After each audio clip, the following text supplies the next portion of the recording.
Inalok na ang trabaho pero yun pala, gagawing surrogate mother. Ganito ang sinapit ng 20 Pinay na sinagip ng mga otoridad sa Cambodia. May report si Mark Salazar.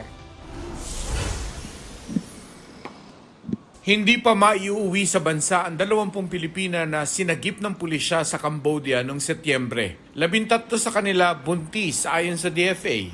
13. Sa kanila, nasa hospital pa.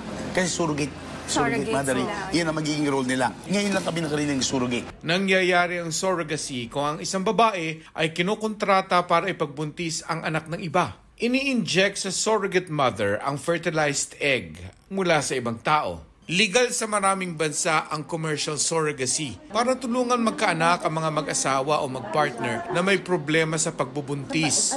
Pero bawal ito sa Cambodia. Sa pahayag ng Philippine Embassy sa Cambodia, nirecruit ang mga Pilipina online ng isang taong inaalam pa ang pagkakakilanlan at nasyonalidad. Sabi ng Bureau of Immigration, kabilang ang Cambodia sa mga bansang mahigpit nilang binabantayan pagdating sa human trafficking. Wala raw na monitor ang PNP Anti-Cybercrime Group na online recruitment na tumatarget ng surrogate mothers. Kaya kutob ng DFA, ikinukuble sa mga normal na trabaho ang alok online para may kumagat.